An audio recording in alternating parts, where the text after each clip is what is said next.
ஆளும் மன்னர்களோட காதுகளுக்கு கேட்காத தமிழ்நாட்டு மக்களோட நீண்டகால பிரச்சனைகளை செயற்குழு தீர்மானங்களா நிறைவேற்றி களத்துக்கு வருது தமிழக வெற்றி கழகம். தலைவர் விஜயோட தலைமையில வெளியிடப்படும் தாவேகாவின் தீர்மானங்கள் தான் தமிழ்நாட்டு அரசியலோடு திசை வழியவே தீர்மானிச்சிட்டு இருக்கு. அந்த வகையில தாவேகாவின் தலைமை அலுவலகத்துல இன்னைக்கு நடந்த செயற்குழு கூட்டத்துல தீர்மானங்கள் நிறைவேற்றப்பட்டிருக்கு. தீர்மானம் 1, பரந்தூர் மக்கள் உட்பட விவசாயிகளின் நலன் மற்றும் உரிமைக்காக தமிழக வெற்றி கழகம் என்றும் துணை நிற்கும். தீர்மானம் 2, கொள்கை எதிரிகளுடனோ பிளவுவாத சக்திகளுடனோ என்றும் நேரடியாகவோ மறைமுகமாகவோ கூட்டணி இல்லை. தீர்மானம் 3, விவசாயிகளின் போராட்டத்திற்கு எதிரான அரசின் அதிகார மீறலை கண்டிக்கிறது. மேல்மா சிப்காட் விரிவாக்க திட்டத்தை திரும்ப பெற வேண்டும் என்று வலியுறுத்துகிறது. தீர்மானம் 4, நெல் மற்றும் கரும்பு விவசாயிகளுக்கான நிலுவைத் தொகையை உடனே வழங்க வேண்டும். தீர்மானம் 5, பெரும் நட்டத்தை சந்தித்துள்ள மா விவசாயிகளுக்கு இழப்பீடு வழங்க உரிய நடவடிக்கை தேவை. தீர்மானம் 6, மலைக்கோட்டை மாநகரில் நடக்கும் மணல் கொள்ளை தடுக்கப்பட வேண்டும்.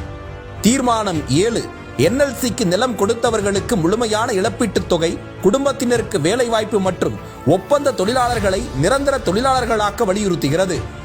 தீர்மானம் 8, விசைத்தறி தொழிலாளர்கள் கோரிக்கைகளை முத்தரப்பு பேச்சுவார்த்தை மூலம் நிறைவேற்ற வேண்டும்.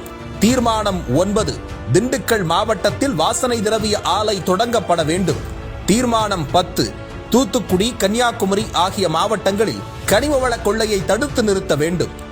தீர்மானம் 11, ஜாக்டோ ஜியோ போராட்டத்துக்கு ஆதரவு.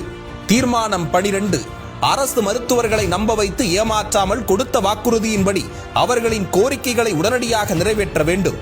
தீர்மானம் 13, தமிழக மீனவர்கள் பிரச்சனைக்கு நிரந்தர தீர்வு காண கச்சத்தீவை குத்தகை அடிப்படையில் ஒன்றிய அரசிடம் கேட்டு பெற வேண்டும்.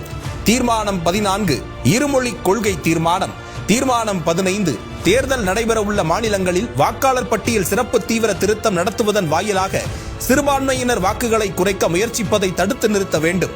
தீர்மானம் 16, கீழடியில் தமிழர் நாகரிகத்தை மூடி மறைக்கும் ஒன்றிய பாஜக அரசுக்கு கண்டனம்.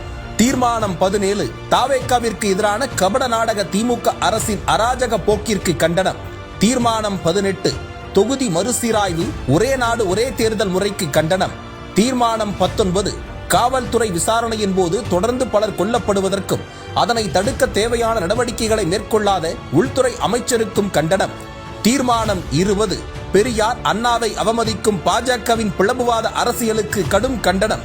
மன்னர்களால கண்டுக்கப்படாத அனைத்து மக்களின் முக்கிய பிரச்சனைகளையும் கையில எடுக்க போறதா தீர்மானம் நிறைவேற்றியிருக்கு தாவேகா செயற்குழு. மக்கள் சார்ந்த கோரிக்கைகள், மக்கள் திரள் போராட்டம், மக்களிடம் போகும் பொதுக்கூட்டம்னு தலைவர் தலைமையிலான தாவேகா தொண்டர்களின் ஒவ்வொரு நகர்வும் இனி அதிரடியா இருக்கும். ஒரே இலக்கு, 2026 தேர்தல் அரசியல் வரலாற்றை திருப்பு முனையாக மாற்ற இருக்கும் மக்கள் தலைவர் விஜய் அவர்களை நாடாளும் முதல்வராக்க அயராது உழைப்பது என்ற தீர்மானம் செயற்குழுவுக்கே வலிமை சேர்த்துள்ளது. மாற்றம் தரும் தலைவரை மக்கள் எப்போ பார்க்க போறாங்கன்ற தமிழ்நாட்டோட இயக்கங்கள் தீர்த்து வைக்கப்பட்டு மாபெரும் மக்கள் எழுச்சி உருவாகும். இன்றைய தீர்மானங்கள் தலைவர் விஜயின் ஆட்சியில் அமையப் போகும் நாளைய தீர்ப்புகள்.